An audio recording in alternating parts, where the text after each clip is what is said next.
Welcome to Fun Islamic Facts, where I share fun facts about Muhammad and the Quran whenever jihadis go on a killing spree. Jami' at-Tirmidhi, number 12. Aisha said, "Whoever narrated to you that the Prophet would urinate while standing, then don't believe him. He would not urinate except while squatting." Sunan an-Nasai, number 29. It was narrated that Aisha said, "Whoever tells you that the Messenger of Allah urinated standing up, do not believe him, for he would not urinate except while squatting." So, Muhammad peed like a girl. And because Surah 33 verse 21 of the Quran calls Muhammad the pattern of conduct for Muslims, Muslims from the time of Muhammad down to the present day pee while squatting. As we read in the follow-up commentary on Jami' at-Tirmidhi number 12, Umar said, "I have not urinated while standing since I accepted Islam." So, part of submitting to Allah is peeing like a girl. Jihadis are laying down their lives for a God who makes them pee like girls.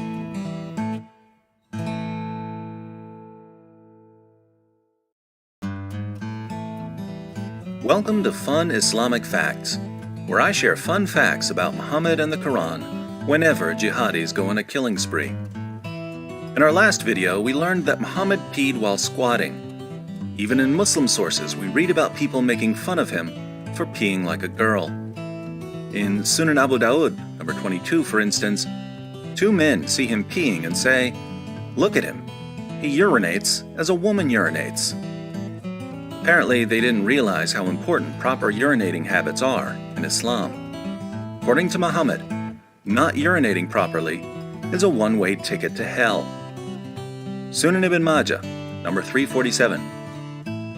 It was narrated that Ibn Abbas said, "The Messenger of Allah passed by two new graves, and he said, 'They are being punished, but they are not being punished for anything major.' One of them was heedless about preventing urine from getting on his clothes, and the other used to walk about spreading malicious gossip." So the man was in hell for not squatting to pee. But it gets worse, because Muhammad declared that most of the punishment of hell is the result of urinating improperly. Sunan Ibn Majah, number 348. It was narrated that Abu Hurairah said, "The Messenger of Allah said, most of the torment of the grave is because of urine." To all of you Muslims who are watching, and I know you're watching, do you really believe that people go to hell for not peeing the way Muhammad peed? Do you really believe that most of the punishment of hell is for not peeing the way Muhammad peed? If you don't, and I know you don't, shouldn't it be obvious that Muhammad used threats of punishment in hell to get people to do what he wanted, and even to stop making fun of him for the way he peed?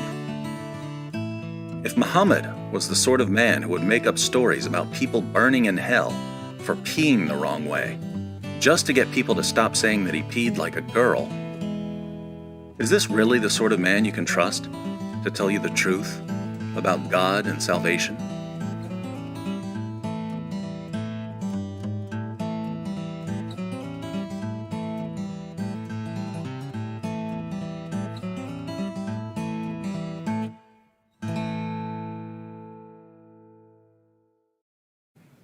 Welcome to Fun Islamic Facts, where I share fun facts about Muhammad and the Quran whenever jihadis go on a killing spree. In our last installment, we found Muhammad threatening his followers with hell if they didn't pee properly. Muhammad's obsession with urine continues as he attempts to give one of his amazing scientific explanations for why people oversleep. Sahih al-Bukhari, 1144. Narrated Abdullah, "A man was mentioned before the Prophet, and he was told that he kept on sleeping till morning and did not get up for as-salat, i.e. the Fajr prayer, the dawn prayer. The Prophet said, 'Satan urinated in his ears.' So, when a Muslim sleeps through his prayer, it's not because he's tired or lazy or doesn't really care about Islam, it's because the devil took a whiz in his ears. Leave it to the Prophet of Islam to bring Satan's whiz into a discussion about prayer and self-discipline. To all of you Muslims who are watching and find the sound of urine revolting, Now you know how we feel whenever we read about your prophet.